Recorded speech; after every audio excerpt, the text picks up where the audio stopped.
Yes, sir. We did sinks and countertops.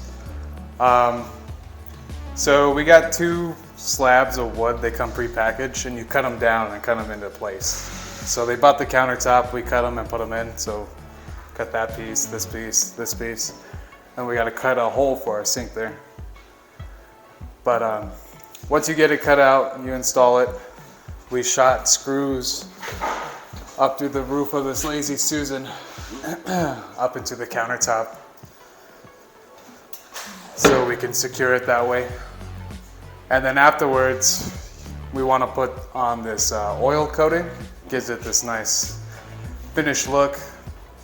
And it takes about 4 coats. You put a coat on, wipe it off, wait a little bit, let it dry, another time, 4 times. So this has 4 coats on it. It's looking good. And then we just caulked it this morning. This is clear caulking. It comes on white, but after it dries, it'll be clear. So that'll look nice. We bring it up all the time. You know, this second build is nothing like the first one. It was just bare bones inside. On this build, we have to learn plumbing, carpentry, or cabinetry, finish work, and crown molding.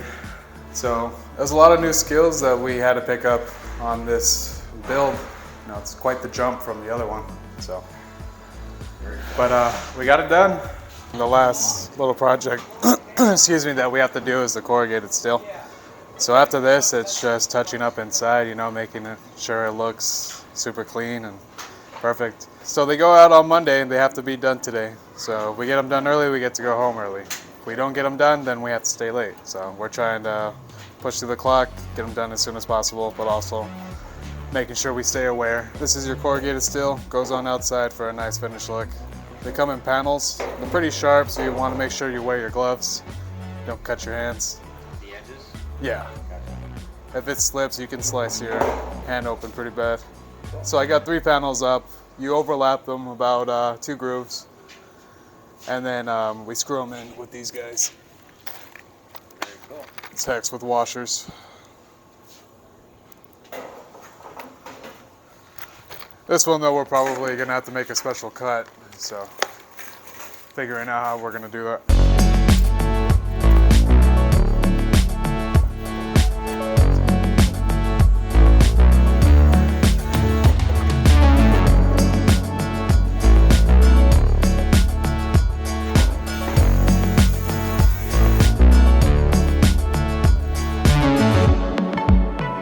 So we're making a special cut for that outlet over there.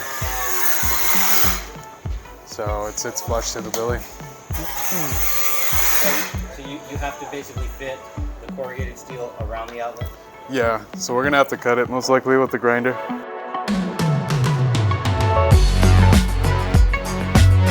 Bottom left.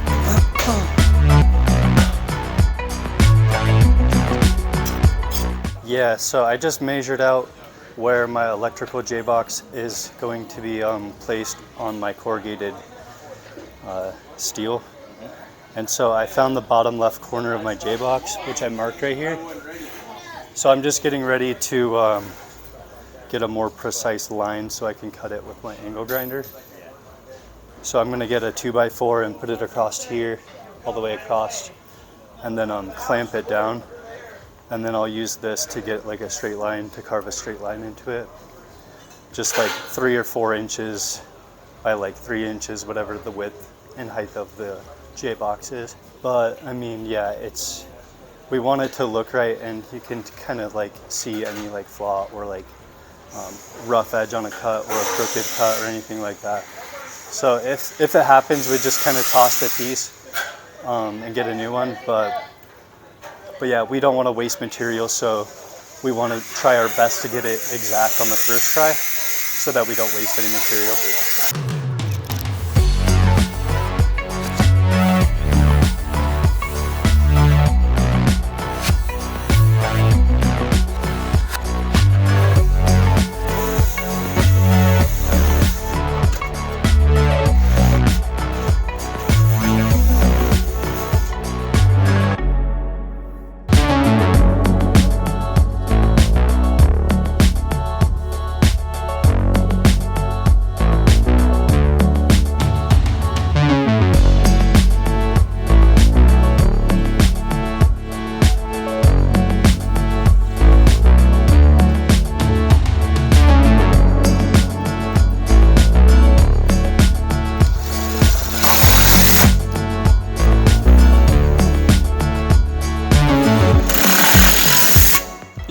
want to do this with 2 people, but I'm kind of making it a one-man job.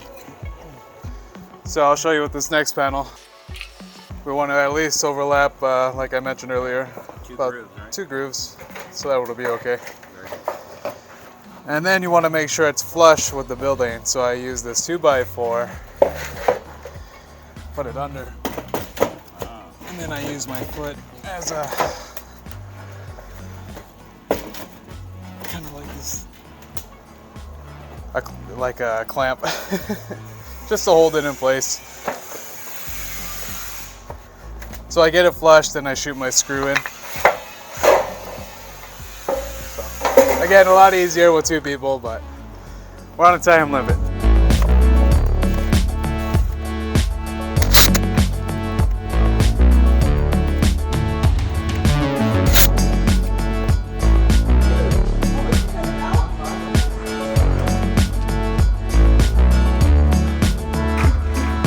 Yeah, so I got my measurements, my marks.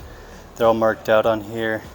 I had to use I call this a torpedo level, but I had to use this one instead of that one to get my measurements right.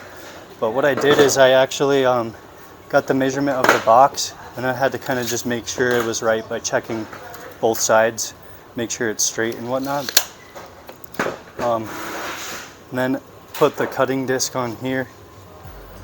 This is a good cutting disc. You typically want to get don't want to buy cheap cutting discs, because if they explode on you, shards of whatever this kind of stuff is can fly everywhere, which isn't good. And of course, eye protection, right? Yeah, of course, eye protection. And to be honest, these are sunglasses, so I'll probably switch to my ANSI certified ones.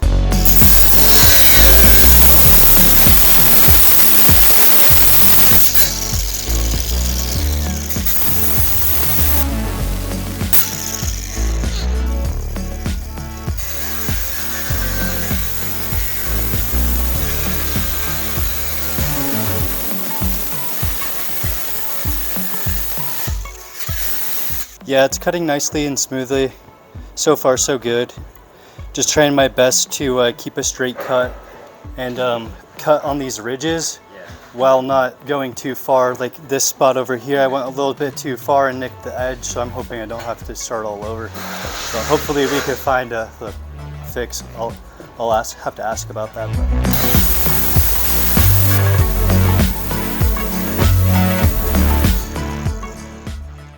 So as you can see, it's pretty tricky to keep a straight cut and cut these out without going too far. You got to be really precise with it, because it's easy to get twisted up with this and catch an edge, and then it will look really rough. Yeah, there's lots of variables going into this to keep a clean cut. Kind of got to just really kind of maneuver the angle grinder with just grip it really firmly, and what I like to kind of try and do is kind of tuck it into my hip or my waist area, kind of keep it straight, and then get underneath the material.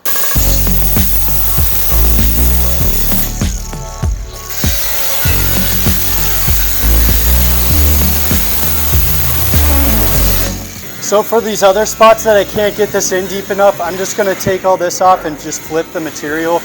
And I'll already know where my lines should be, because I have this cut and this cut, so I'm just going to close the gap pretty much.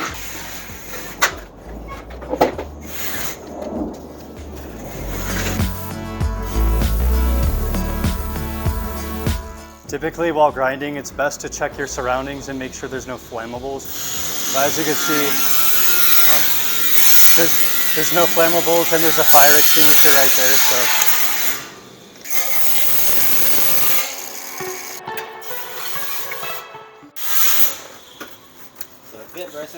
Yeah, it fits. And I check on the bottom to make sure that it's flush with the glue lamp, and it is. So I don't think I'll even need to trim it.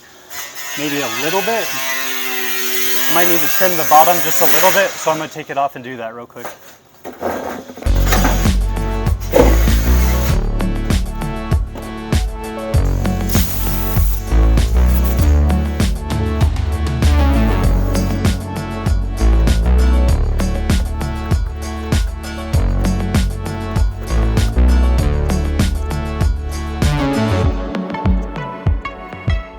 So putting three screws in, one on the top, one on the bottom, one in the middle.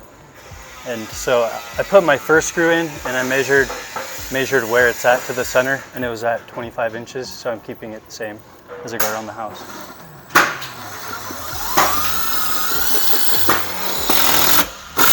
It's important while measuring these, I learned this on the first build, just to measure from the two grooves over on the corrugated, well actually 3 on this one, on the corrugated steel, so that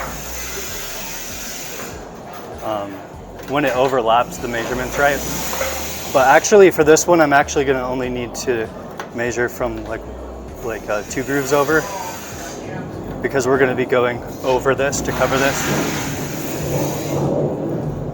So I'll actually only need 14 and 1/16 piece. That's how wide it will be. We're cutting a piece to butt up to the side of the outlet over there to finish off this little row of corrugated steel. Specialty cut, right? Because it's a skinny little guy. Yeah, I mean, it's not too bad. Bryson did a hard one. Anytime you have to cut a hole out of the corrugated steel, it's a pain in the butt. But he did a good job, and now we're gonna finish off.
Good start to this morning. Everyone just kind of jumped in the saddle. We started a little early today since the houses are going out Monday.